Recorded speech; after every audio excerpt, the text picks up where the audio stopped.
রাহমান আপনি নিজেকে আনমিউট করে কথা বলেন। নিজেকে আনমিউট করেন, তারপরে কথা বলেন। রাহমান আপনি নিজেকে আনমিউট করে কথা বলেন। না আপনি কোন হ্যালো, হ্যালো, হ্যালো। হ্যাঁ, এবার বলেন। হ্যাঁ, শুনতে শোনা যাচ্ছে পাচ্ছেন? বলেন। জি, জি। ধন্যবাদ। না মানে আমার যে নামটা নিচ্ছিলাম এটার আগে ওডিসিয়াস এম রহমান। তো আমি ভাবলাম আপনি বোধহয় অন্য কাউকে আবার বলছেন কিনা। না, আ না, আচ্ছা ঠিক আছে বলেন। জি, জি, জি। না কোনো সমস্যা নেই। আমি এর আগে অ্যাকচুয়ালি ২ বার আপনাদের সাথে যুক্ত হয়েছিলাম। ২ বারই আপনাকে পাইনি। 3rd টাইমে পেলাম। ১ম এই আমার একটা প্রশ্ন আছে।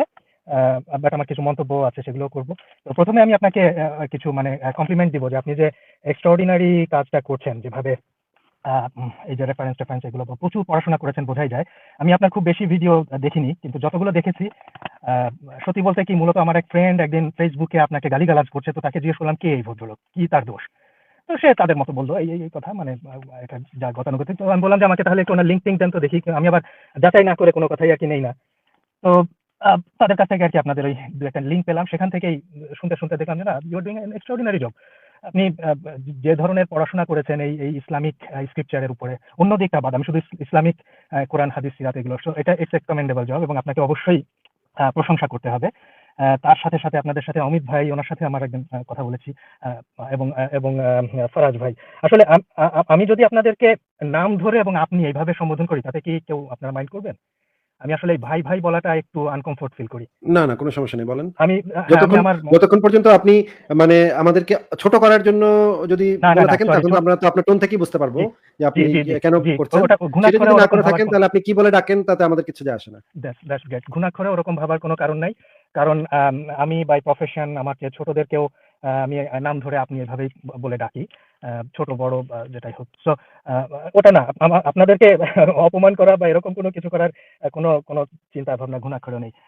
যাই হোক তো এইটা আরকি থ্যাংকস জানানোর জন্য এবং ১ সেকেন্ড একটু বলে নেই যে ১ সেকেন্ড একটু বলে নেই আমি একটু। জি, যে কারণ আমরা তো এই জিনিসটা প্রতিনিয়ত আমাদের ফেস করতে হয়। বিভিন্ন মুমিন উঠে এসে আমাদেরকে গালি দিতে আসে আরকি। ওই জি, তোর জি, মা, তোর বউ, তোর বাচ্চা, তোর মানে আমাদের এমন কেউ নাই, আমাদের ফ্যামিলিতে এমন কেউ এখন পর্যন্ত অবশিষ্ট নাই, যাদেরকে তারা গালি দিতে বাদ রাখছে। আমার ফ্যামিলিতে জি, তো জি, এমন কেউ অবশিষ্ট এখন পর্যন্ত না নাই আমি যাকে আ এবং শুধুমাত্র গালি দেয়া না, আমাদেরকে কিভাবে তারা কতল করবে সেটার ভিডিও তৈরি করে এবং সেটার অ্যানিমেশন তৈরি করে আমাদেরকে ইনবক্সে পাঠানো হয় যে এইভাবে আমাদের গলাটা কাটা হবে এবং এইভাবে সরসর করে আমাদের রক্তটা বের হবে। সেগুলো অ্যানিমেটেড ভিডিও আমাদেরকে পাঠানো হয় ভাই, হ্যাঁ? এবং আমাদের জি, পেজগুলাতে প্রতিনিয়ত রিপোর্ট করা হয় এবং এগুলা তো গেলই। আমাকে তো সরাসরি আক্রমণই করা হয়েছে। আমাকে তো সরাসরি কোপানোই হয়েছে। আমি তো মানে এগুলা ফেস করেই আসছি। এই কারণে যে জিনিসটা হয় যে আমরা এই জিনিসটা খেয়াল করি যে আপনি আপনার টোনটা কিরকম? আপনার টোনটা যদি আমাদেরকে ছোট করার উদ্দেশ্যে না হয়ে থাকে, তাহলে আপনি যেকোনো কিছু বলতে পারেন। কিন্তু যদি আপনি শুরুতেই এসে যদি আমাদেরকে আমরা যদি এটা টের পাই যে আপনি আমাদেরকে আসলে গালি দিতে আসছেন, জিহাদ করতে না, আসছেন, জি, তখন জি। আপনাকে আমরা মানে সত্য কথা হচ্ছে এমনভাবে অপমান করব, এমনভাবে মানে আপনাকে আপনার নবীকে, আপনার আল্লাহকে বা আপনি যদি হিন্দু হন, আপনার ভগবান কৃষ্ণ, আপনার রাম এদেরকে এমনভাবে ন্যাংটা করা হবে যে আপনি যেন এই দিকে আর জিন্দেগিতে মানে আসবেন এটা যেন আপনার ভাবতে গেলেও যেন আপনার বুকে একটা ধাক্কা লাগে। এই চেষ্টাটা আমরা যথেষ্ট ভালোভাবে পারি। আমাদের এক্সপার্টিস আছে এই সম্পর্কে। এটা আমরা করে দেখাবো। যে আপনি যেন কাঁদতে বের হন। মানে আপনার কথা বলছি না। সে যেন জি, জি। কাঁদতে এখান থেকে বের হয় সেই ব্যবস্থা করে দিব। না ঠিক আছে। তাহলে আমাকে একটু আধা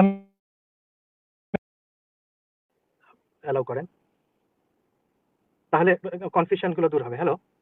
হ্যাঁ, হ্যাঁ বলেন। শুনতে পাচ্ছি বলেন। জি, জি, জি। ওহ না। আমি হ্যাঁ, মানে আমি যখন আমার বাবা পুরোদস্তুর ৫ ওয়াক্ত নামাজ পড়া, নামাজি সবকিছু ঠিক আছে।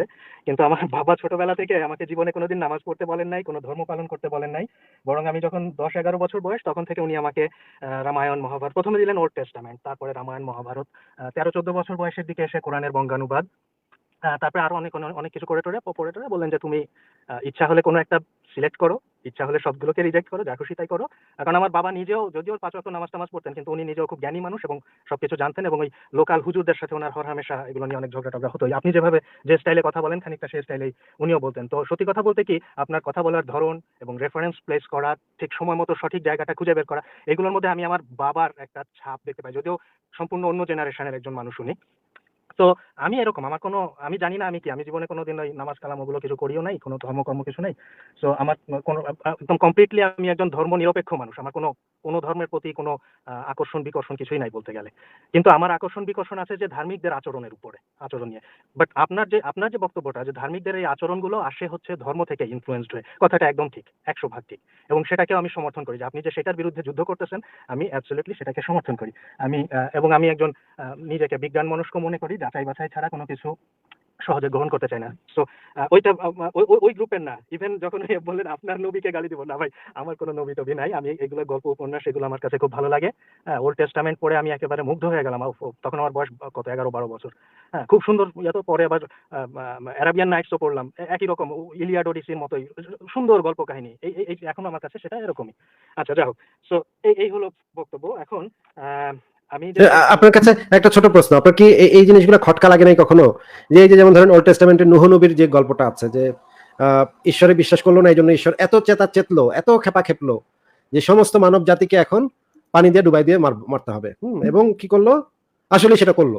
ঈশ্বর মানে শুধুমাত্র তাকে বিশ্বাস করে না দেখে পুরো মানব জাতি যে একটা গণহত্যা, বৃহৎ গণহত্যা, সর্ববৃহৎ গণহত্যা যেটাকে বলে, মানে নারী, শিশু, প্রতিবন্ধী মানুষ, বৃদ্ধ বা ধরেন বোবা বা সমস্ত মানুষকে মেরে ফেললো। এটা পরে কি আপনার কাছে মনে হয় না এমনকি নিরীহ নিরীহ প্রাণীও মারছে এটা কিন্তু কিছু করেও নেই, নিরীহ প্রাণীগুলো কি করছে, হ্যাঁ, মাছটা কি মানে করছিল, মাছও মেরে গেল, হ্যাঁ মাছটা হুদাহুদি মরলো, মাছ তারপরে মানে অন্যান্য পশু পাখি হুদাহুদি এসে গেল। হ্যাঁ, পুরো মানে পুরো একেবারে গণহত্যা, বৃহৎ গণহত্যা। এত বড় গণহত্যা তো আর হয় নাই ইতিহাসে, তাই না? না মানে আপনার কি মনে হয় না এটা একটা মানে স্যাডিস্ট টাইপের একটা জেলাস এবং একটা স্যাডিস্ট একটা ক্যারেক্টার, যে হচ্ছে এই যে বাচ্চাদের মতো, যে আমাকে যদি এই খেলাটা কিনে না দাও তাহলে আমি বাসায় ভাঙচুর করবো, মানে সবকিছু ভেঙে ফেলবো। আমি তাহলে বলি আপনাকে, আমার যে সেই 12-13 বছর বয়সে যখন আমি ওল্ড টেস্টামেন্ট সেই জেনেসিস থেকে শুরু করে শেষ পর্যন্ত পড়লাম, তারপরে নিউ টেস্টামেন্ট পড়লাম, তারপরে কোরআন পড়লাম। এখন ওই মানে এত বড় বড় বই, এত ডিটেলস তো আর ওই মাথার ভিতরে পুরোপুরি করে না, কিন্তু আমার যে ওভারঅল যে পারসেপশন যেটা তৈরি হলো সেটা হলো যে ওই ওল্ড টেস্টামেন্টের যত প্রথম দিকের বই যেগুলো, জেনেসিসের ঈশ্বর, আর ওল্ড টেস্টামেন্ট শেষের দিকে যে বইগুলো সেখানকার ঈশ্বর, এই ঈশ্বরটা ধাপে ধাপে আস্তে আস্তে যেন সভ্য হচ্ছে। এটা ছিল আমার একদম উপলব্ধি যে বাবা, ওই ঈশ্বর দেখি মানুষের মতো দিনে দিনে সভ্য হয়। হ্যাঁ, সে ওই জেনেসিসের ঈশ্বর যেরকম বা তারপরে এক্সোডাসের ঈশ্বর যেরকম, তার থেকে আস্তে আস্তে ধীরে ধীরে ঈশ্বর সভ্য হচ্ছে, হতে হতে নিউ টেস্টামেন্টের ঈশ্বর তো একেবারে পুরো দস্তুর একজন ওই দয়াশীল একজন প্রেমময় পিতা। এইটা তারপরে আবার ভদ্রলোক হয়ে গেল কোরআনের না, ঈশ্বর আবার। জি, একদম ভদ্রলোক হয়ে গেল নিউ টেস্টামেন্টে এসে, কিন্তু আবার নিউ ইসলামের টেস্টামেন্টে কোরআনে এসে আবার সেই ওল্ড টেস্টামেন্টের ঈশ্বর আবার রিভার্ট ব্যাক টু এসে পড়লো। দ্য অরিজিনাল, যে মানব সৌদি থেকে আমেরিকায় মিশতে গেছিল, ঘোরাটা শেষ হয়েছে, আবার সৌদিতে ব্যাক করছে। হ্যাঁ, তো এটা হচ্ছে আমার উপলব্ধি এই সেমিটিক গড সম্পর্কে। হ্যাঁ, পরবর্তীতে তো আরো অনেক পড়াশোনা বা এটা সেটা অনেক কিছু অনেক এগুলো দেখে থেকে ধীরে ধীরে তো পারসেপশন আরো শক্ত হয়েছে, আরো বেটার হয়েছে। সো অবশ্যই আপনি যেটা বললেন এই তবে নূহ নবীর এটাতে আমার সবার আগে যেটা মাথায় এসেছিল যে আচ্ছা তাইলে ইয়েতে সব ধরনের প্রাণী যে নিল, তাইলে এই যে বেভার টেভার যেগুলো কাটে বা উইপোকা, এরাও তো জাহাজে ছিল, এরা কি জাহাজটাকে খেয়ে ফেলে নাই? হ্যাঁ, কিংবা অন্য যেগুলা সিংহ বাঘ আছে এদের খাবারের জন্য কি রাখা হয়েছিল সেখানে? তাইলে তো আবার জোড়ায় জোড়ায় যদি রাখে, এবং বাঘের জন্য যদি আমি স্পেশাল করে আরো 50টা হরিণ তুললাম জাহাজে, তাহলে তো আর সেই জোড়ায় জোড়ায় তোলা কথাটা ঠিক থাকলো না। তো এরকম অনেক খটকাই লাগে, পদে পদে খটকা লাগে। হ্যাঁ, পদে পদেই খটকা, এবং খটকা লাগতে লাগতে এখন আর আমার মধ্যে কোনো খটকা নাই, কোনো নাই। আমি নিশ্চিত যে ওগুলা সে গল্প গুজব। আমার মধ্যে এ এবং ব্যাপারে আরো কোনো। আরো জি অদ্ভুত বলেন। ব্যাপার হচ্ছে যে কোরআনে যেটা বলা আছে নূহ নবী 950 বছর জীবিত ছিল, এবং মানে এবং আরো হাস্যকর কথা হচ্ছে হযরত আদম নাকি 90 ফুট লম্বা ছিল। হুম। এগুলা তো যে কোনো একটা মানে সাধারণ বোধ বুদ্ধি সম্পন্ন মানুষও তো বুঝবে যে এগুলা কি ভাই, মানে আপনি সিরিয়াসলি। দেখেন একটা জিরাফের উচ্চতা কত বলেন তো? মানে আমি আপনাকে প্রশ্ন করছি না, মানে আর কি আমার যারা শুনছে সবার জানার জন্য, অবগতির জন্য আর কি আমরা আলাপ করছি। ধরেন একটা জিরাফ, আমরা জানি যে অনেক উঁচু, যে গলা লম্বা। এইটার একটা জিরাফের উচ্চতা কত? 25 ফিটের মতো হবে, 25 বা 30 ফিট খুব বেশি হলে। এখানে ওই যারা একটু অ্যানাটমি বা বায়োলজি এগুলো জানে, তারা জানবেন যে জিরাফের ওই মাথা যে 30 ফুট উপরে যে বা 25 ফিট উপরে যে মাথাটা, ওখানে রক্ত পৌঁছানোর জন্য তার হার্টকে কি পরিমাণ এফোর্ট দিতে হয়। এবং তার জন্য স্পেশাল, তার গলার ভিতরে স্পেশাল ভাল্ব যুক্ত ইয়া থাকে, যেটা আমরা যে আর্টারি, যেগুলো আর্টারির ভিতরে তো ভাল্ব থাকে না, কিন্তু জিরাফের গলার ভিতরে যে আর্টারিটা উপরের দিকে যাচ্ছে সেখানে ভাল্ব থাকে, তা নাহলে রক্ত ওইখানে পৌঁছাতে পারবে না, সে ফেইন্ট হয়ে পড়ে যাবে জিরাফ। তো একটা 25 ফিট উঁচু জিনিসের এটা, এবং জিরাফের আপনি যদি পায়ের দিকটাতে কেটে দেন, হ্যাঁ, পায়ের কোনো একটা রক্তনালী কেটে দেন, এত জোরে রক্ত বের হবে যে আপনাকে ভাসায় নিয়ে যাবে। সে ধাক্কা দিয়ে আপনাকে হয়তো মানে যদি জোরে সোরে আপনার গায়ে লাগে আপনি হয়তো মারা যাবেন, একটা মানুষ মারা যাবে এত জোরে, কারণ ওই যে 30 ফিট উপর থেকে ভাই, যে প্রেশারটা তৈরি হয়েছে। যদি গ্লোবাল কোনো ইয়ে হয়, ফ্লাড হয়, তাহলে তো স্বাদু পানির মাছ অস্তিত্বহীন হয়ে যায়, যেগুলা আপনার লবণাক্ত পানিতে থাকতে পারে না। গ্লোবাল ফ্লাডে তো সেগুলো থাকবেই না, সেগুলো যাবে একদম কি? একদম সব ঝাড়ে পরে বংশে সব সেগুলো সব আসতে, শেষ হবে। পরে আবার পরে আবার লোনা পানি থেকে স্বাদু পানির মাছে আসতে কি লাগবে? ইভলিউশন লাগবে। হ্যাঁ। চিন্তা করো। আচ্ছা, তারও আগে এই বুড়া বেটা জাহাজটা বানাইলো কেমনে? একটা কাঠের জাহাজ, এত বিশাল বড় একটা জাহাজ একটা বুড়া বেটা মানে কিভাবে বানাইতে পারে? সে এত গাছপালাই বা পাইলো কই মরুভূমি এলাকায়? মানে আমাদের ইসলামিক নুহু তো মরুভূমি এলাকার, জুডাইক নুহু যেটা মানে বিবলিক্যাল নুহুর যে এলাকায়, সেটা ধরলাম কিছুটা গাছপালা টালা ছিল, ওই যে আপনার এই একটু একটু সবুজ শ্যামল এলাকা ছিল, কিন্তু ইসলামিক নুহু তো একদম পরিষ্কার ঠাঠা মরুভূমি ওদের। সেখানে সে এত কাঠ, এত বার্মাটিক নাকি আমেরিকান রেডউড উড কোনটা পেলো আর কিভাবে বানালো একা একা এত কিছু, মানে খটকা তো পদে পদেই লাগে। এখন আর কত আচ্ছা, লাগাবো? আসিফ ভাইয়ের কাছে আমার একটা প্রশ্ন আছে। আসিফ ভাই, এই যে যখন গ্লোবাল ফ্লাডটা নিয়ে প্রশ্ন করা হয়, তখন কিন্তু জাকির নাইক বলছিল যে ইসলামে গ্লোবাল ফ্লাড নাই, ইসলামে যেটা আছে এলাকা ভিত্তিক ফ্লাড। এটার সত্যতা কতটুকু? আপনি কি এটা ইসলামিক একদম মিথ্যা কি কথা, বলেন? একদমই মিথ্যা কথা। কোরআনে পরিষ্কারভাবে বলা আছে যে সমস্ত মানুষকে আল্লাহ পাক পানিতে ডুবায় মারছে। এটা পরিষ্কারভাবে একদম খুব সুস্পষ্টভাবে কোরআনে বলা আছে যে আল্লাহ পাক ক্ষিপ্ত হয় সমস্ত মানব জাতিকে, সমস্ত মানে পৃথিবীর সমস্ত অধিবাসীকে তা আল্লাহ পাক মেরে ফেলে। নূহ নবী এটা নিয়ে প্রার্থনা করছে, হে আল্লাহ পাক এই সমস্ত কাফেরকে তুমি মেরে ফেলো। তাহলে সমস্ত কাফেরকে মারতে হলে তো গ্লোবাল ফ্লাডই লাগবে। এটা তো মানে ও এলাকা আচ্ছা, সে ভিত্তিক ফ্লাড না। নো স্পেশালি দোয়া করছে তার কাছে যে সবাই মেরে ফেলো। হ্যাঁ নূহ হ্যাঁ আল্লাহ নবী ইচ্ছে স্পেশাল করে দোয়া মেরে ফেলবে। করছে, নূহ নবী স্পেশাল দোয়া করছে, হে আল্লাহ পাক এই কাফের মুশরিকদের একটাও তুমি বাঁচায় রেখো না, একটাও যেন জিন্দা না থাকে। মানে কত মহান নবী চিন্তা করেন, কত মহান নবী চিন্তা করেন, ওনার কত দয়া, কত মায়া। হ্যাঁ, উনি স্পেশালি সে আল্লাহকে আল্লাহর কাছে ইয়া সে করতেছে। আল্লাহর কাছে বলে দেয়, আল্লাহ, সবাইকে মারার আগে তোমার একটা অবজেক্টিভ প্রমাণ দেখাও, যেখানে আর কারো সন্দেহ থাকবে না যে তুমি এক্সিস্ট করো। না না না না না না। আল্লাহ, তুমি লুকায় থাকো, তুমি তোমার সপক্ষে কোনো প্রমাণ দিও না, প্রমাণ না দিয়েই বলো তাদেরকে অন্ধবিশ্বাস করছে। আর এই যে অন্ধবিশ্বাস তারা করলো না, তুই করবি না কেন অন্ধবিশ্বাস? সবাই রে ডুবাই মেরে হলো, ইনক্লুডিং মাই ফ্যামিলি। চিন্তা কর। এটা আপনার ওই বিবলিক্যাল গডও কিন্তু এই সেম কাহিনী নহর, যেটা আপনি যদি ওই খ্রিস্টান মোল্লাদের আসিফ, আপনার ডিবেট টিবেট সুযোগ বা থাকলে দেখেন। ইয়েটা একটু একটু রেফারেন্স একটু দেখান পারেন যদি সুযোগ আচ্ছা, হয়। আমার একটু আমি একটু এই মুহূর্তে তো আমার মনে পড়তেছে না এটা কত নম্বর আয়াত। আমি একটু দেখতেছি, আমি বের করতেছি, কিছুক্ষণ মানে ৫-৭ মিনিট সময় লাগবে, আপনারা কথা বলতে থাকেন। তার আগে আমি আরেকটা জিনিস বলতে চাইছিলাম আর ভুলে গেছি। আচ্ছা ঠিক আছে, আপনারা বলেন। ও আমিও একটা জিনিস ওই বলতে গিয়ে ভুলে গেলাম, এই আদমের 90 ফুট হওয়ার ব্যাপারে একটা জোকস যেটা আমি বলি আর কি লোকজনদেরকে, যখন কেউ এটা নিয়ে প্রশ্ন করে এবং দু একজন মুমিন এই উসিলাটা দেয় যে সে বেহেশতে থাকতে 90 ফুট ছিল, আর পৃথিবীর মাটিতে পা দেওয়ার সাথে সাথে সে 5.5 ফিট বা 6 ফিট নর্মাল মানুষ, নর্মাল হাইটের হয়ে গেল। তো এইটা হ্যাঁ হ্যাঁ, এটার তাকে কিন্তু তাকে অ্যান্টম্যানের শ্রিঙ্ক করে দিয়ে পিম জি জি পার্টিকেল দিয়ে আল্লাহ ইয়ে করে দিচ্ছে আর কি।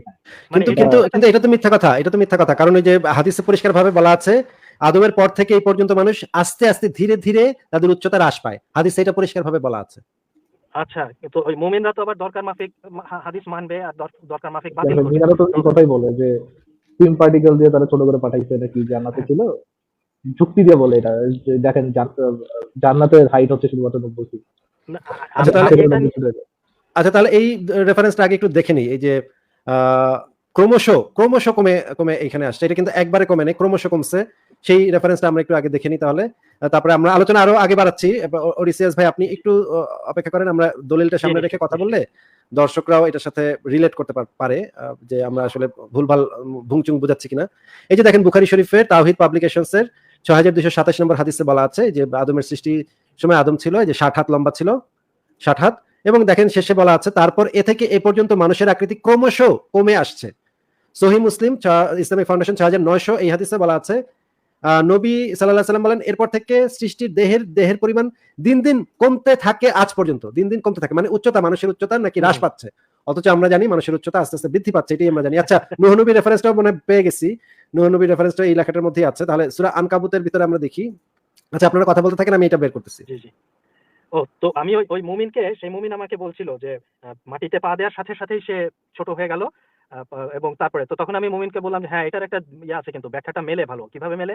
যে সে কোথায় ল্যান্ড করলো, তাকে তো সেই কয়েক লক্ষ আলোকবর্ষ দূর থেকে থ্রো করা হয়েছে, সে পৃথিবীতে ল্যান্ড করলো কোথায়? ওই শ্রীলঙ্কার যে অ্যাডামস পিক যেটা, তো ওইখানে তার ডান পাটা মাটি টাচ করলো, টাচ করে সে যখন ছোট হয়ে গেছে, শ্রিঙ্ক করতে না করতে বাই দিস টাইম ওই পায়ের ছাপটা ওখানে রয়ে গেছে, বিশাল মানে 90 ফুটি একটা পায়ের ছাপ। কিন্তু ওই কার্টুনের মতো আর কি, বা এলিস ইন ওয়ান্ডারল্যান্ডের মতো, যে ওই টাচ করার সাথে সাথে যেহেতু সে ছোট হয়ে গেল, ছোট হয়ে গেলে পরে এখন দেখতেছে যে আরে সে তার নিজের পায়ের ছাপের মধ্যে আটকে গেছে, পায়ের ছাপটা এত গভীর এবং এত বড় যে ওখান থেকে আসে বের হতে পারতেছে না। তো বললাম যে ওইখান থেকে আপনার আদমকে তাহলে কে উদ্ধার করলো, বের করলো কে? হ্যাঁ, তো এই মুমিনদের তো আর কোনো কিছুর মানে যুক্তিতর্ক উসিলা লাগে না, যা খুশি তাই বলতে থাকে, বলতেই থাকে। ওদিকে ভাই ইভেন আমার ইউনিভার্সিটি টিচার সেও খুবই ভালো টিচার ছিল, খুবই ভদ্রলোক ছিল, খুবই ফ্যান্টাস্টিক লোক ছিল। আহ, তারও যখন পরবর্তীতে মানে শরীর খুব খুব ভাবে খারাপ হয়ে যায়, তার ক্যান্সার ক্যান্সার যখন একবার রিপোর্ট এসে পড়ে যে পোস্ট স্টেজে চলে আসে, পোস্ট স্টেজে না, তখন তখন পোস্ট স্টেজে ছিল না, তখন আর একটু কম ছিল, ধার্মিক হয়ে যায় স্যার, একদম ধার্মিক হয়ে যায়। এবং সেও আমাদের ইভলিউশন পড়াইতে পড়াইতে বলতেছিল এগুলো সব মিথ্যা কথা, সায়েন্সের বানানো ভুয়া কথা। এই শ্রীলঙ্কাতে আদমের 90 ফুট পায়ে চাপ পাওয়া গেছে। আমার কাছে বিষয়টা এত খারাপ লাগলো, মানে যে ভয় মানুষকে, মানুষের মাথাটা কোন দিকে নিয়ে যায়। হ্যাঁ, হ্যাঁ, এমন হচ্ছে অশিক্ষিত লোক আমাদের ইউনিভার্সিটির টিচার, এমন এমন না যে ধার্মিক লোক, না কখনোই ধার্মিক লোক ছিল না। সে ধর্মের সে মূল যে ভিত্তিটাই তো ভয়। সে যে মোটামুটি একজন অবিশ্বাসী ছিল, মানে হ্যাঁ, মানে খুব একদম খোলা অবিশ্বাসী ছিল না। আহ, কিন্তু তার মধ্যে যে বিশ্বাসের ল্যাকিং ছিল এটা খুব ভালোভাবে জানতে পারতাম। বাট হুম। লাস্টে যায় ভয়টা তাকে একেবারেই, আর তিনি নাই এখন দুনিয়াতে নাই, বাট না, ওই খারাপ লাগে লোভ আর আর কি ভয় বিষয়টা। থেকেই তো পুরো জিনিসটা কি চালিত হয়। লোভের উপর কোরবানি ভয়টাই মনে হয় বেশি, লোভ থেকে ভয়টা ভয়টা খুব বেশি। ভয়টা বেশি, হ্যাঁ। কারণ যেটা হয় যে আপনি যখন 7-8 বছরের একটা বাচ্চা থাকেন তখন তো আপনাকে আর হুরের লোভ দেখাচ্ছে না, আপনাকে ধর্মের ইয়াটা শুরু হয়, ইনজেকশনটা শুরু হয় আপনাকে ভয় দিয়ে, দোজখের ভয়। আপনি যখন লোভ 15, লোভ 16, মানে 18। ওই যে জিহাদ করার জন্য, জিহাদ করার জন্য, অ্যাটাক করার জন্য, আক্রমণ করার জন্য, জঙ্গি জঙ্গি হামলা করার জন্য এই সময় লোভটা কাজে দেয় আর কি। হ্যাঁ, না মানে আমি বলছি একজন ধরেন আজকের একটা মানুষ, একটা আপনি আমি যেভাবে বড় হচ্ছি, আমাদের যখন 6-7 বছর বয়স, তখন ধর্ম এসে আমাদেরকে বলতেছে নামাজ পড়ো, এই করো সেই করো, না হলে কিন্তু দোজখে নিয়ে পিটাবে। তখন কিন্তু আমাদেরকে হুরের লোভ দিচ্ছে না, আমরা হুর জানি না। তারপরে আরো প্রায় 8-10 বছর পরে গিয়ে আমরা হুরটা জানছি। তার মানে এই যে আগের একদম ফাউন্ডেশন থেকে ভয়টা গেঁথে দিচ্ছে, ভয়ের পরে তারপরে গিয়ে বাড়তি একটু লোভ পরে আসতেছে, সেটা অনেক পরের ব্যাপার। যার কারণে মানে সারা জীবনে ওই ভয়টা কাটানো খুব খুব খুব কঠিন একটা মানুষের পক্ষে, খুব কঠিন। আচ্ছা, আমি ওই কোরবানি নিয়ে এক ভদ্রলোক, কোরবানি বা যে বলি, পাঠা বলি নিয়ে একজন ভদ্রলোক এসে যে কথা বলছেন, এই ব্যাপারে আমার একটা নিজস্ব কিছু কথা আর কি, ওইটার উত্তরে একটু বলতে চাই যদি আহ, সময় দেন। 80-র দশকের দিকে একটা সিনেমা ছিল, আপনারা নাম শুনে থাকবেন, গডস মাস্ট বি ক্রেজি। পরিচিত মনে হয় নাকি? হ্যাঁ, হ্যাঁ, এটা আমি অনেকবার দেখেছি। আমার খুবই ফেভারিট আমারও সিনেমা। মানে বিশেষ করে 1 and 2 এই দুটা বারবার এটা কি অসংখ্যবার দেখছি। আফ্রিকানদের নিয়ে ছিল ওটা? এটা নামিবিয়ার বুশম্যানদের একটা ফানি স্টোরি, এটা কোনো আসলে গডের কিছু নাই এর মধ্যে। হ্যাঁ, কিন্তু টোটাল দেখবেন, এটা মাস্ট দেখবেন, এটা খুবই হাসির, খুবই মজার, দেখছিলাম, মানে খুবই। ভুলে গেছি আর কি। হ্যাঁ, তো ওই এই ছবিটাতে এটা পার্ট ওয়ানে হচ্ছে একটা বড় সময় ধরে ওই বুশম্যানদের কালচার সম্পর্কেও আমাদেরকে ন্যারেটর বলতে থাকে। আর তো সেইখানে একটা জিনিস, যে ওরা বুশম্যানটা যে ওই ট্রাইবের যে সবচেয়ে শক্ত সমর্থ পুরুষ যে ফামেল, সে একটা হরিণ শিকার করে, তাদের ওই বিষ মাখা, তাদের তো কোনো টেকনোলজি অত উন্নত নয়, বিষ মাখানো তীর ছুঁড়ে মারে, তারপরে হরিণটা আস্তে আস্তে নিস্তেজ হয়ে যায়। তখন হরিণটা নিস্তেজ হয়ে যখন মারা যায়নি, বেঁচে আছে কিন্তু আর উঠে দাঁড়াতে পারছে না, তখন সে ওই যায় হরিণটার কাছে, গিয়ে হাত জোড় করে, হাঁটু গেড়ে বসে হাত জোড় করে বলে যে ভাই, আমি খুবই দুঃখিত, তোমাকে মারার জন্য আমি সত্যি লজ্জিত, দুঃখিত, অনুতপ্ত, কিন্তু তোমাকে না মারলে আমার ঘরে বাচ্চা পোলাপান বউ বয়স্ক মানুষজন আছে আমার ট্রাইবের ভিতরে, এরা না খেয়ে মারা যাবে, তো এদেরকে বাঁচানোর জন্য, এদের খাওয়ার জন্য আমি তোমাকে মারতেছি, তুমি আমাকে ক্ষমা করে দিও, আমি খুবই দুঃখিত। তারপরে ওইটাকে কেটে কুটে নিয়ে তারা খায়। তো এই যে একটা মানে মানে প্রিমিটিভ একটা ট্রাইব, তাদের মধ্যেও এই প্রচলনটা আছে যে হ্যাঁ, আমি ক্ষুধার তাড়নায় একটা পশু হত্যা করতেছি, খাচ্ছি, সেটা ঠিক আছে, প্রাকৃতিক নিয়ম, কিন্তু আমার মধ্যে মনের ভিতরে একটা অনুতাপ, ওই পশুটার কাছে মাপ চাওয়াটা বড় ব্যাপার না, বড় ব্যাপার হলো আমার মনের ভেতরে একটা অনুতাপ, একটা রিপেন্টেন্স আছে যে না, আমি আসলে দায় থেকে কাজটা করতেছি। যেমন আমি প্রতিবার মাংস খাই তখনই মনে করি যে কবে নাগাদ বাজারে আমরা সিনথেসাইজড মিট পাবো, ফ্যাক্টরি থেকে সিনথেসাইজড মিট হবে, কোনো মুরগি গরু কোনো কিছু কেটে মাংস আনতে হবে না, কবে নাগাদ আমি পাবো, পেলে আমি সেটাতে সুইচ করবো ইমিডিয়েটলি। কিন্তু তার আগে যতদিন না পাচ্ছি, আমার বডির প্রোটিনের সাপ্লাইয়ের জন্য, আমার অন্যান্য কাজের জন্য, এটা প্রাকৃতিক, ন্যাচারাল প্রাকৃতিক সিস্টেম, খুবই রুড বা খুবই ক্রুয়েল একটা সিস্টেম, বাট এটাই সিস্টেম, সেটা আমি ফলো করতেছি। কিন্তু আমার মনের ভিতরে তো একটা অনুতাপ আছে। কিন্তু এই যে কোরবানির ঈদ বা এই যে হিন্দুদের এই পাঠা বলি টলি, এখানে যে একটা উন্মত্ত বিভৎসতায় উল্লাস করে গায়ে রক্ত টক্ত মাখায় ছবি তুলে বিরাট একটা কি জানি করে ফেলছি, এই জায়গাটাতেই আপত্তি। তুমি মাংস খেতে চাও, খাও, একটা কোনো একটা দিন স্পেশালি সেলিব্রেট করতে চাও, করো, এটার একটা ইকোনমিক বেনিফিটও আছে। বাংলাদেশে কোরবানির ঈদের সময় যে ধরনের মানে ইকোনমিক যে ইয়াটা, টাকাটা অনেক বেশি সচল হয়, লোকজন, ঠিক আছে, সেটাকে সাপোর্ট করলাম। যেমন ওয়েস্টার্ন ওয়ার্ল্ডে যেমন ক্রিসমাস, এটা একটা কমপ্লিটলি একটা বিজনেস ভেঞ্চার, একটা কালচারাল ইস্যু, কেউ ধর্মীয় ভাবে পালন করতেছে না, এটা জাস্ট একটা কালচারাল ইস্যু। কিন্তু ওই যে কার্ড বিক্রি, এটা কেনা, ওইটা কেনা, গিফট কেনা, এইসব বিশাল বড় একটা ইকোনমিক অ্যাক্টিভিটিস চলছে, দ্যাটস ফাইন, কোনো অসুবিধা নেই, করো। কিন্তু পশুটাকে কাটতে গিয়ে তো উল্লাস করার কি আছে? আপত্তিটা সেখানে। হিন্দুদেরও যে পাঠাবলির ব্যাপারে ওই ভদ্রলোক নিজের কোনো সাফাই না গেতে পেরে এখন সে মুসলমানরা তো করে। আরে বাবা, মুসলমানরা করলেই কি তোমারটা মানে জায়েজ হয়ে গেল নাকি? একটু মনের ভিতরে তো এটা থাকতে হবে যে না, আমার ক্ষুধা নিবৃত্ত করার জন্য পশু হত্যা আর উল্লাস করার জন্য পশু হত্যা, দুটার মধ্যে আকাশ পাতাল তফাৎ। তো আচ্ছা অডিসেস ভাই এক সেকেন্ড, আমরা আরেকজনকে সিনা খয়রিজমি ভাইকে যুক্ত করেছি, উনিও বোধহয় আমাদের সাথে একটু আলোচনা করবেন। আমি তাহলে আগে ওনার কাছে যাওয়ার আগে আমি একটু এই যে সূরা নূহের এই কয়েকটা আয়াত একটু দেখায় নিই, যেটা আমি দেখানোর কথা বলছিলাম, যেটা আমি পেয়ে গেছি। এই সূরা নূহের 25 নম্বর আয়াতে যেটা বলা আছে, তাদের পাপের কারণে তাদেরকে ডুবিয়ে দেওয়া হলো, অতঃপর আগুনে প্রবেশ করানো হলো, তারা নিজেদের সাহায্যকারী হিসেবে আল্লাহ ছাড়া কাউকে পায়নি। তারপরে বলা হচ্ছে নূহ বলল, হে আমার রব, জমির উপর কোনো কাফিরকে অবশিষ্ট রাখবেন না। মানে নূহ নবী বলেছিল, শেখ মুজিবুর রহমানের অনুবাদ হচ্ছে, হে আমার রব, পৃথিবীতে কাফিরদের মধ্যে হতে কোনো গৃহবাসীকে অব্যাহতি দিও না। পরের আয়াতে বলা আছে, মানে নূহ নবী বলতেছে, তুমি তাদেরকে অব্যাহতি দিলে তারা তোমার বান্দাদের বিভ্রান্ত করবে এবং জন্ম দিতে থাকবে কেবল দুষ্কৃতিকারী ও কাফির। মানে বাচ্চারা যে মানে খারাপ বাচ্চা হবে, নোংরা বাচ্চা হবে, দুষ্কৃতিকারী কাফের বাচ্চা হবে। এটা হচ্ছে নূহ নবীর মানে দোয়া। চিন্তা করেন, ভাষাটা খেয়াল করেন। মানে রাওয়ান আলবায়ন ফাউন্ডেশনের অনুবাদে বলা আছে, আপনি যদি তাদেরকে অবশিষ্ট রাখেন তবে তারা আপনার বান্দাদের পথভ্রষ্ট করবে এবং দুরাচারী ও কাফির ছাড়া অন্য কারো জন্ম দেবে না। দেখেন ভাষাটা দেখেন, মানে মানে আপনি চিন্তা করতে পারেন যে এই যে, এবং এখানে এই জিনিসটা বলা আছে যে ভূপৃষ্ঠে একটা কাফেরকে অবশিষ্ট রাখবেন না। এটা তো রাজাকারের ভাষা ভাই, এটা রাজাকার এই ধরনের কথা বলতো না যে হিন্দু বাচ্চা পয়দা হবে, হিন্দু বেড়ে যাবে।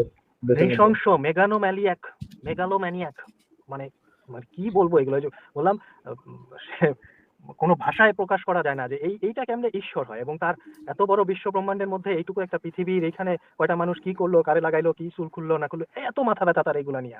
হ্যাঁ, মানে অকল্পনীয়। কিন্তু তার প্রমাণ সে দিবে না, তার কোনো অবজেক্টিভ প্রমাণ সে দিবে না, তার কোনো প্রমাণ দিব না, লজ্জাবতী সে মানতে হবেই তো মানতে হবেই। দেখেন এখানে কিন্তু পরিষ্কার, এই আয়াতে কিন্তু পরিষ্কার ভাবে বলা আছে ভূপৃষ্ঠে বসবাসকারী কাফিরদের একজনকেও, মানে ভূপৃষ্ঠ বলা হচ্ছে এখানে, কিন্তু কোনো এলাকার কথা বলা হচ্ছে না এখানে, কিন্তু ভূপৃষ্ঠ মানে হচ্ছে পুরা পৃথিবী জুড়ে একটা ব্যাপক গণহত্যা চালানোর মানে দোয়া নূহ নবী করতেছে, যে একটাও যেন বেঁচে না থাকে, একটাও যেন জীবিত না থাকে, ভূপৃষ্ঠে বসবাসকারী একটা কাফের যেন জীবিত না থাকে, সেটাই এখানে বলা হচ্ছে। তো এটা মানে কি টাইপের ঈশ্বর, মানে কি মানে তার তোষামত না করলে, তাকে তেল মালিশ না করলে সে এত ক্ষিপ্ত হয় যে একদম গণহত্যা চালা, সব পশু পাখি সহ মানুষরা সব মেরে ফেলে। ওয়াও, এটা একটা ফ্যান্টাস্টিক ব্যাপার আমার কাছে মনে হয়। এর আগে জিন জাতিকেও সে দুইবার ইয়া করছে না, মানে একদম বিলুপ্ত করে দিছে না, দুই দফায়। মানুষ আদমকে বানানোর আগে জিন ছিল, জিনেরাও এরকম বেদ্দিন হয়ে যাওয়ার পরে তাদেরকে ফেরেশতা পাঠায় দফায় দফায়। প্রথম এক দফায় একদম সব ক্লিনজিং করলো, কিন্তু কিছু কিছু জিন আর কি গর্তে পাহাড়ের গুহায় টুহায় লুকায় ফেরেশতাদের চোখ ফাঁকি দিয়ে বেঁচে গেল। তারা যখন আবার বিস্তার করলো, বংশ বড় হলো, মানে পপুলেশন আবার বড় হলো, আবার বেদিন হলো, আবার পাঠানো হলো, এবং তখন শুধুমাত্র একটা জিনই বোধহয় এই আদাজিল নামের এক জিন, সে জ্যান্ত ছিল, সে আর কি খুব ওই দিনী জিন ছিল। দিনী জিন থাকার কারণে তাকে খুশি হয়ে ফেরেশতাদের হেড বানানো হলো, আর বাকি জিন টিনগুলারে সব ধ্বংস করা হলো। সো জিন জাতিকে দুই দফায় ধ্বংস করছে, হ্যাঁ, মানুষকে এক দফায় ধ্বংস করছে, তারপরেও তার পেট ভরে না, এবং সে মানে ওই ধমকি ধামকি দিতেই আসে, এবং তারপরে আবার মরার পরে আগুনে পড়াবে, হ্যান করবে, ত্যান করবে, ব্যাত মারবে। হ্যাঁ, মানে আমি বুঝি না এটা কিভাবে একজন, মানে একটা পিতা, আমি আমার সন্তানাদি বা আমার সন্তানও দরকার নাই, ঈশ্বর কিন্তু পিতা পুতা নাই, ঈশ্বর হচ্ছে গিয়ে দাস, আপনি তার দাস, হি ওনস ইউ এন্ড সে আপনার সাথে যা ইচ্ছা তাই করতে পারে। আচ্ছা আচ্ছা, আমরা একটু সিনা খয়রিজমি ভাই কি এই বিষয়ে কি কিছু বলবেন, আপনাকে আপনি অন্য কোনো প্রসঙ্গে আলোচনা আছে, এটা একটু শুনে নিই। আচ্ছা, শুরুতে থ্যাঙ্কস আসিফ ভাই যুক্ত করার জন্য। হ্যাঁ, আমি আসলে ওই যে নূহ নবীর যে আলোচনা হচ্ছিল ওইটাতেই দুইটা কথা বলার জন্য আমি যুক্ত হয়েছিলাম। একদিন হচ্ছে আমি দেখলাম, কেউ হয়তো দেখে থাকতে পারেন, যে ওই বিলিভার বাংলাতে আলামিন আছে, আলামিন ভাই উনি আলোচনা করছিলেন। তো আমি প্রথমেই হচ্ছে যে ওনার আলোচনায় আশা ছেড়ে দিয়েছিলাম যে অ্যাজ ইউজুয়াল উনি হয়তো যেভাবে হাদিস টাদিস বিভিন্ন ওয়েতে হচ্ছে রিজেক্ট করে দেয় ওটাই করবে। তো আমি আলোচনা দেখছিলাম না, তো লাস্ট মোমেন্টে দেখলাম যে ওর এম্পিরিক্যাল এভিডেন্স দেখাচ্ছে। তো আমি তড়িঘড়ি করে যুক্ত হয়েছিলাম। তারপরে আমি জিজ্ঞেস করলাম যে কি এভিডেন্স ভাই, বুঝি নাই কি এভিডেন্স। ও আচ্ছা আচ্ছা, ওই যে আচ্ছা আগে টপিকটা বলি, সেটা হচ্ছে হ্যাঁ এম্পিরিক্যাল এভিডেন্স। সেটা হচ্ছে যে হ্যাঁ, নূহ আলাইহিস সালাম যে 950 বছর হচ্ছে বেঁচেছেন এই বিষয়ে, হ্যাঁ উনি কি 950 বছর বেঁচেছিলেন কিনা। তো আমি গিয়ে তাকে জিজ্ঞেস করলাম যে আমি তো আপনার আগের অংশগুলো দেখি নাই, আপনি কি হচ্ছে 950 বছর এই বিষয়ে কি হাদিস টাদিস রিজেক্ট করেছেন নাকি করছেন? তো বললেন না, এম্পিরিক্যাল এভিডেন্স দেখাচ্ছি। তো আমি বললাম কিন্তু এটা তো হাদিস না, এটা তো কোরআনের আয়াতে বলা আছে 950 বছর। জি, আসিফ ভাই। আমার আসলে এই মুহূর্তে মনে ছিল না যে এটা কুরআনের আয়াত উনি রিজেক্ট করতে পারবে না। তো উনি বলল যে, "না, এটা হচ্ছে যে উনারা ভিন্নভাবে হচ্ছে তখন সময়টা কাউন্ট করত। মানে বয়সটা কাউন্ট মানে ইয়ারটা কাউন্ট করত ভিন্নভাবে। সার, নার এইভাবে।" তো আমি বললাম যে, "আপনি কি কাউন্ট করেছেন? দেখেন ৯৫০ সমান হচ্ছে আমাদের এখানে কত?" তো উনি বলে যে, "না, কাউন্ট করি নাই। ভিন্নভাবে কাউন্ট করত।" হ্যাঁ? তো উনি হচ্ছে যে ওই সুমেরিয়ান কিং লিস্ট দেখালো। সেখানে হচ্ছে যে একেকটা রাজা দেখা যায় ২৮,০০০ বছর, ৩৫,০০০ বছর, ৪৩,০০০ বছর হচ্ছে তারা রাজত্ব করেছে। তো এই স্কেলে যদি ধরা হয়, তাহলে ধরা যাচ্ছে যে আমাদের কারেন্ট ইয়ার সমান ওদের ১,০০০ বছর অলমোস্ট। মানে আমি যদি রাজত্বকাল যদি মানে কল্পনা করি বাস্তবতায়। মানে ওদের তার একদিনেরও মানে কম সময়ে বছর হয়ে যেত। হ্যাঁ, তার মানে হচ্ছে ৯৫০ বছর যদি আপনি ধরেন, তাহলে নূহ আলাইহিস সালাম ১ বছরও বাঁচে নাই। মানে কারেন্ট সময় কনভার্ট করলে। মানে আজকে সকালেই ১ বছর হয়ে গেল, দুপুরে আবার আরেক বছর হয়ে গেল, বিকালে আরেক বছর হয়ে গেল। এভাবে হিসাব হতো। হ্যাঁ, তাহলে তো তো সেটা আমি সেটা তো আর আমাদের অনুবাদে বছর তো না, তাই না? সেটা, তাই না? হ্যাঁ। ওদের ওদের কাউন্টিং স্টাইল ডিফারেন্ট ছিল। তো সেটা যদি আমি যদি ওই ২৮,০০০ ৪৩,০০০ বছর যারা তারা রাজত্ব করেছে, ওইটাকে যদি আমি আমাদের সাথে কম্পেয়ার করি তাহলে বলা যায় বাস্তবিক ক্ষেত্রে ওদের স্ট্যান্ডার্ডের যে হিসাব আছে সেটা অলমোস্ট ওদের ১,০০০ বছর সমান আমাদের ১ বছর। অলমোস্ট আরকি। তো ৯৫০ এ তো তাহলে ১ তাহলে তো বছর ভাই ১ বছরও হয় না। এগুলো দিয়ে তো সবকিছুই করা যায়। তাহলে ৯০ ফুটকে বানায় ফেলবে, তখনকার ফুটের সিস্টেম হ্যাঁ, ছিল আলাদা। তখন হ্যাঁ, ১ সেন্টিমিটারে ১ ফুট মিলিমিটারে ফুট হইতো। মাপতো। মিলিমিটারে ফুট মিলিমিটারে ফুট মাপতো। মাপতো। এই টানা তো দিয়ে তো সবকিছু মিলায় দেওয়া যায় ভাই। হ্যাঁ। বুঝ- যেহেতু আমি হুট করে ঢুকেছিলাম এবং আমার প্রিপারেশন ছিল না। আর উনি হচ্ছে যে উনি এটা চালাকিটা করেছে যে উনি নির্দিষ্ট কাউন্ট করছিলাম না। আমি বারবার জিজ্ঞেস করছিলাম যে, "আপনি কাউন্ট করেছেন কিনা? ৯৫০ বছর এটা আসলে কততে কাউন্ট করছেন?" তো উনি এটা বলছে না, বলছে ভিন্নভাবে ছিল। হ্যাঁ? সুমেরিয়ান বিভিন্ন রাজাদের বয়স-টয়সের ওইখানে রাজত্বকাল দেখানো হচ্ছিল। তো ভিন্ন সব ইয়ে ছিল। সো উনি কাউন্টে যায় নাই। সো আর আমিও হুট করে সরি ঢুকেছিলাম। সো ভাই, ওইভাবে আর ধরতে পারি নাই। সরি ভাই, এই কিন্তু সুমেরিয়ানদের যে বলছেন যে ২৮,০০০ বছর অমুক তমুক, এটা কি মানে এটার সোর্সটা কি? প্রাইমারি সোর্সটা কি এই ইনফরমেশনের? এটা হচ্ছে হ্যাঁ, এবং উইকিপিডিয়াতে এবং সুমেরিয়ানদের এবং কিং এবং লিস্ট এই আছে। যে ২৮,০০০ বছর যে তারা রাজত্ব করেছে এরকম যে বলা আছে, এটা কি একটা মিথোলজি নাকি এটা একটা আমার তো মনে হয় মানে ও ফ্যাক্ট? এটা এম্পিরিক্যাল আমি এভিডেন্স। আমি আমি চেক করে দেখেছি আসিফ ভাই। আরেকটা মানে মিথোলজি দিয়ে আরেকটা এক মিথোলজি দিয়ে আরেক মিথোলজিকে জাস্টিফাই করা। ওয়াও ভাই, ফ্যান্টাস্টিক। সাবাস। না, আসিফ ভাই হচ্ছে যে ওই যে সুমেরিয়ান সভ্যতার ওইখানে কিছু ওই যে ইনক্রিপশন বলে নাকি যেন ওই যে ট্যাবলেট যেগুলো মাটিতে আগে না, লিখে ওদের রাখতো। প্রচুর রাইটিংস আছে তো ভাই। ওদের হ্যাঁ। ইতিহাস একদম প্রচুর ওইখান থেকে লিখিত। হচ্ছে এটা এগুলো গল্প উদ্ধার বানানোর করেছে। সুযোগ নাই। এগুলো উইকিপিডিয়াতে লেখা আছে আমি দেখলাম। এখন উইকিপিডিয়ার এটা ট্রু না ফলস আমি জানি না, বাট উইকিপিডিয়াতে এটা লেখা আছে। আমি নিজেও চেক করে দেখেছি। কিন্তু আচ্ছা। ব্যাপার হচ্ছে কম্পেয়ার করলে তো ওটা বিপক্ষেই চলে যায়। হ্যাঁ, তা তো ডেফিনিটলি। আবার উইকিপিডিয়াতেও আপনি দেখবেন ওরা প্রাইমারি সোর্স মানে সোর্স থাকে, ওটা আপনি ট্রেস করতে হয়তো প্রাইমারি সোর্সে যাবেন। প্রাইমারি সোর্সে গেলে হয়তো দেখবেন যে এটা জাস্ট ওই পৌরাণিক বা লোক কথা, মুখে বলা কথা। হ্যাঁ, কারণ মোটামুটি আমরা তো হিস্ট্রি তো ওই মেসোপটেমিয়ান হিস্ট্রি তো আমাদের অলরেডি নোন। এটা যে কে কত বছর কোন সময় কার আমল কি, এটা কিন্তু হিস্টোরিক্যালি আছে। কাজে এখানে ২৮,০০০ বছর এটা সেটা এগুলো ডেফিনেটলি মানে প্রাইমারি সোর্স খোঁজ করতে গেলে কোনো অদ্ভুত জায়গায় গিয়ে আর কি পৌঁছাবো আমরা। তো যাই হোক, ওনারা তো এরকমই সবকিছু নিয়েই। হ্যাঁ, তো ওনাকে আমি ফাইনালি একটু কোয়েশ্চেন করছিলাম একটু ইয়ে করার জন্য যে, ভাই আপনি যে এম্পিরিক্যাল এভিডেন্স দিয়ে এটা মেলানোর চেষ্টা করছেন, তাহলে এম্পিরিক্যাল এভিডেন্স যদি কোরআনের বিরুদ্ধে যায় তখন কি হবে? নিজে তো গেছে এরকম। তো বলছেন যে, না তখন হচ্ছে সে কোরআনকে নিবে। কোরআন হচ্ছে মিজান। সো এটাকে নিবে। তাহলে তো এম্পিরিক্যাল এভিডেন্স খোঁজার দরকার নাই। আর কিন্তু কিন্তু আমি এই যে সার্চ দিয়ে যে জিনিসটা দেখলাম, আপনি কি আসলে এই সুমেরিয়ান রা যেভাবে বছর হিসাব করতো এই জিনিসটাকে আপনি দেখেছেন? আপনি কি এটা পড়ে দেখেছেন? আমি যদিও পড়ে দেখিনি, কিন্তু আমি গুগল সার্চ করে যেটা পেলাম যে হ্যাঁ, এটা মানে বিভিন্ন সভ্যতায় বিভিন্ন বছরের হিসাব তো ভিন্ন থাকি, সেটা খুবই স্বাভাবিক ব্যাপার। কিন্তু এত বড় ডিফারেন্স তো থাকবে না যে মানে একেবারে ৯৫০ বছর একজন বেঁচে থাকবে। এত হিউজ ডিফারেন্স তো বছরে হওয়া সম্ভব না তো ভাই। ৪ দিন ১০ দিন কম থাকতে পারে বা বেশি থাকতে পারে। মানে ২০ দিন ২০-২৫ দিন এদিক সেদিক থাকতে পারে বছরে। কিন্তু এত বিরাট ডিফারেন্স তো থাকতে পারে না ভাই। হ্যাঁ, আমি দেখেছিলাম ওইখানে ওই ওদের সার, নার এগুলো ওই ইউনিট হিসাবে হিসাবগুলো ওইটা আমি দেখেছিলাম।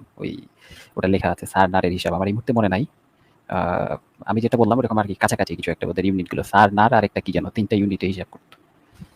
ওরা আ এভাবে হিসাব করতে বলেই হচ্ছে যে ওই ওগুলো থেকে হচ্ছে যে এটা বের করেছে সব ওই যারা প্রত্নতাত্ত্বিক বা ঐতিহাসিক তারা। ওই গিলগামেশের গল্প বা এরকম গল্পতে যেগুলো আছে যে কি নিহিলি কি যেন বলে, এনলিল এরকম কি মানে হাফ গড হাফ হিউম্যান এরকম একটা প্রজাতি দীর্ঘ সময় পৃথিবী শাসন করতো।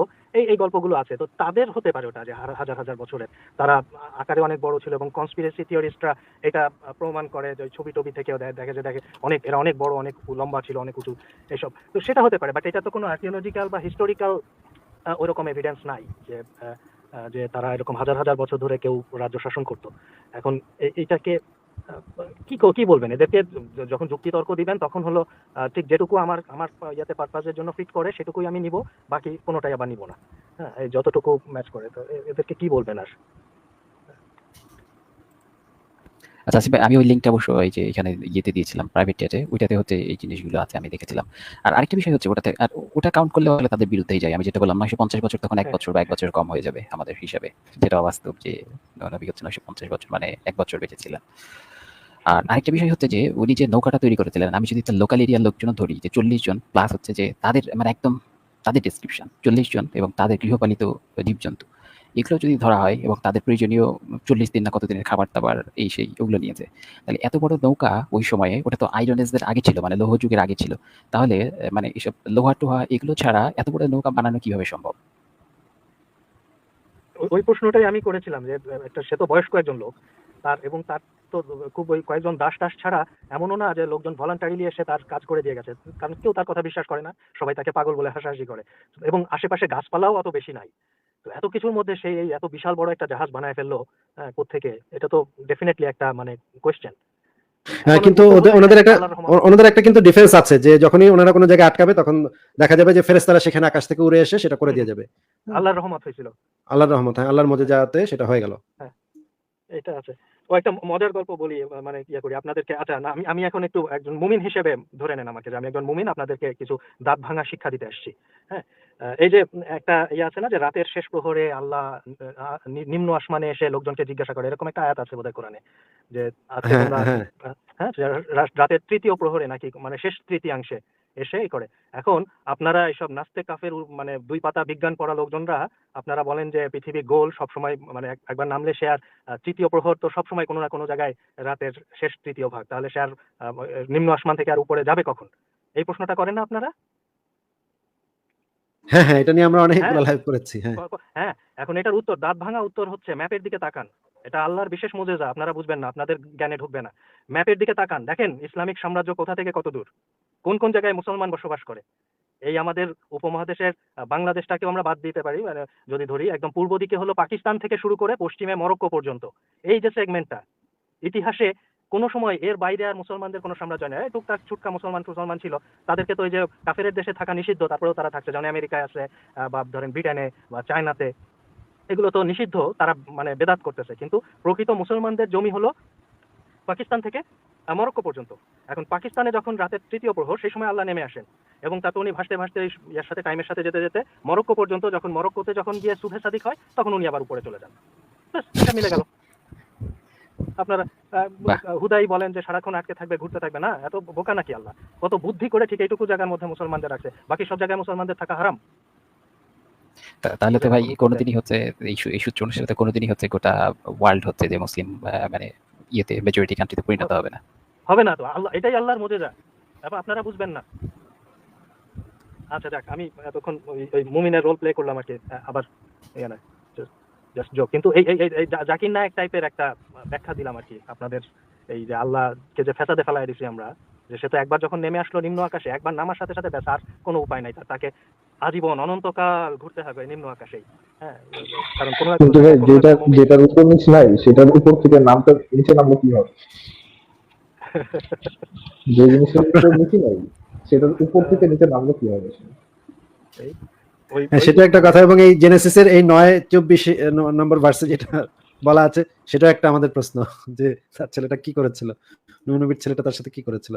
আচ্ছা, ঠিক আছে, আমরা কি আপনারা থাকেন, সিনা ভাই আপনি কি কিছু বলবেন? আচ্ছা, হ্যাঁ, আমার হচ্ছে যে একটু টপিকে বাইরে কথা ছিল, সেটা হচ্ছে যে আমি আমি আসলে ওয়ার্ল্ডে আসছি হচ্ছে যে আপনি সম্ভবত চেনেন, আপনার নামেই হচ্ছে এক ছেলে আছে, সম্ভবত নাম শুনছেন বা জানেন।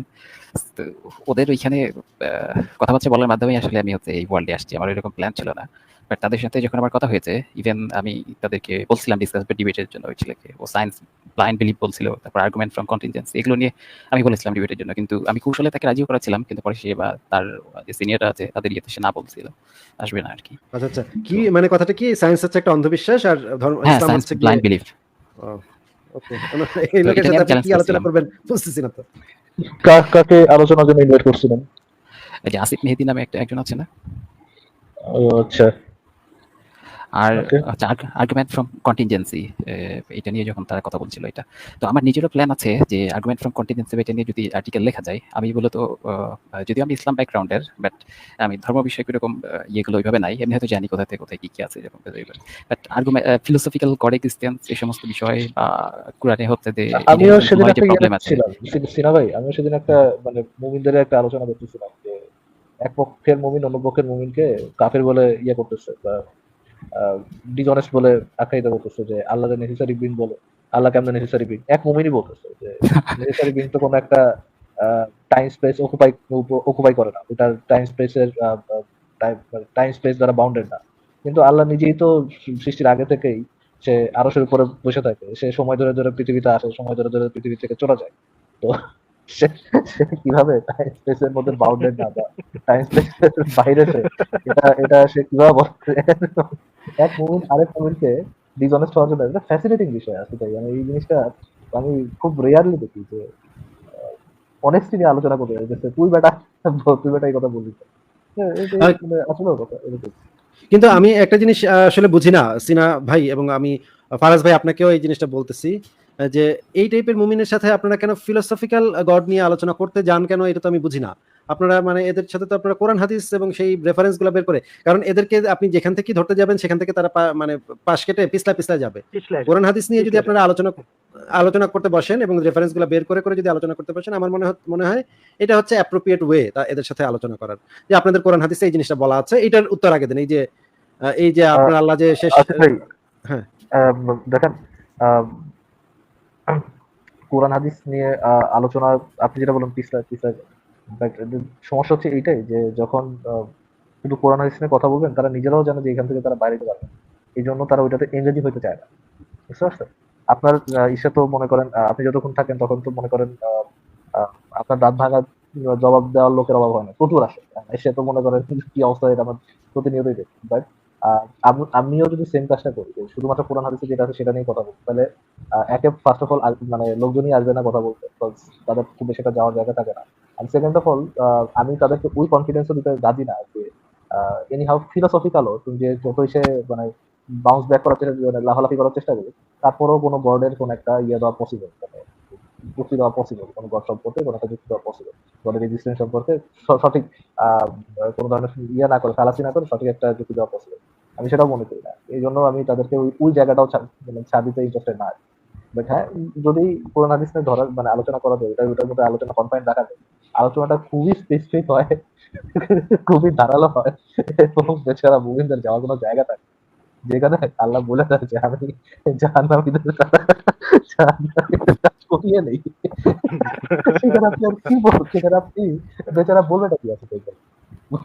মানে যদি আপনারা মানে গোল পোস্ট ফাঁকা করে দিয়ে তাদেরকে বলটা দিয়ে দেন, এরপরে তারা গোল দিতে পারে না, এটা আপনি বলতে চাচ্ছেন? পারবে না তো ভাই, মানে অন্ধবিশ্বাসকে আপনি কিভাবে জাস্টিফাই করবেন? পসিবল না তো, মানে চোট্টামি ফাট্টামি না করে অন্ধবিশ্বাসকে জাস্টিফাই করাটা খুবই টাফ বিষয়। জাস্ট ওটা ফোকাস রাখতে হবে যে চোট্টামিটা কোথায় করতেছে, ওটা ধরা, দেখছি চোট্টামি ধরে ফেললে তাদের কোনো আর ইয়ে থাকে না। বাট হ্যাঁ, ডিসঅনেস্টি করতে পারে, টানা দিতে পারে, তাল গাছ ধরে বসে যেতে পারে, সেটা তো অর্থহীন আলোচনা। পাহাড় পিছন দিয়ে পাহাড় ঠেলতে থাকবে, আপনি যতই ধরেন যা করেন, তবে লাভের যেটা সেটা হলো যে অন্য যারা শুনছে বা দেখছে তাদের কিছুটা হলেও খটকা লাগবে, কিছুটা হলেও প্রশ্ন জাগবে, কিছুটা হলেও অলরেডি তাদের যারা মধ্যে একটা মোমেন অলরেডি যারা মোমেন তারা তো একটা দিল থেকে শান্তি পাচ্ছে, এটাই তোদের সাথে হ্যাঁ দেখাইলো যে আমি একটা জবাব দিচ্ছি, জব্বর জবাব, হুম। সেই জবাব দিয়েছি আমি। ফারাজ, আপনার এরাও জানে যুক্তিগুলো এরাও বা জানে যে অ্যাপ্রোচ গুলো অন্যান্য মোমেনরা তাদেরকে ধরবে না, তারা ইসলামের নাম বলে যেই উড়াপাল্টা যাই বলুক, সাধারণ মোমেন তাকে বাহাবাই দিচ্ছে যে ভাই তুমি মিথ্যা কেন, আসিফ ভাই আপনি শুনেন নাই যে লাইভে মিথ্যা কথা বলছে, এটা অন্য মুমিন এটাকে নিয়ে কেন কথা বললো, এটা নিয়ে ব্যাকস্টেজেও কেন কথা বলতেছে, নাস্তিকদের সাথে মিথ্যা কথাই বলতে হবে, এমনকি লাইভে এসে অন্য মুমিনকে মিথ্যা কথা বলার জন্য, মানে অলরেডি যে সত্য কথা বলে দিচ্ছে সেটাকে আবার ঘুরায় মিথ্যা কথা বলার জন্য আহ্বান করছে, এগুলোকে একটু দেখেন। মিনার ভাই যা মিথ্যা কথা কন, যা বলছেন আগে যা বলছেন এগুলো সব নাস্তিকদের বানানো, এডিট করা, চিন্তা করে যাদের হচ্ছে এটা লাইভে বলতেছে ভাই। এটা কমেডি ভাই, এটা জিনিস এটা। কত করে বুঝাইলাম যে তুই একটা ভিডিও বানা, ভিডিওতে ক যে না আমি তো আসিফের লাইভে গিয়ে এটা কই নাই যে ইসলামে বাল্য বিবাহ শিশু বিবাহ আছে, আমি কইতে নিছিলাম কিন্তু আমার কথাটা ওরা এডিট করে ভুল করে আমার ইয়া করে দিছে। হ্যাঁ, এটাও অন্তত ক, কিন্তু এটা তো মুশফিক বিন রাজি হলো না। দেখ কত বড় শয়তান, হ্যাঁ এই মুশফিক বিন এটাতে রাজি হলো না। মিথ্যা, তুই তো কবি, তো তুই ইসলামে শিশু বিবাহ নাই এটা কইলেই তো হয়তো আমরা সবাই খুশি হয়ে যেতাম, ইসলাম মানিজ্যত মারা থেকে রক্ষা পাইতো। তুই তো একটা মানিজ্যত মেরে দিলি ইসলামের, যে ইসলামের শিশু বিবাহ আছে। এটা বেশি বেশি মানুষ মুসলমান হইব। হ্যাঁ, এই কথাটা যে গোপনে তার বলতে হবে মানে অন্য মদিনী ভাইদের কাছে, এটা তার সেন্স নাই, এটা সে লাইভে বলে দিতেছে, চিন্তা করেন।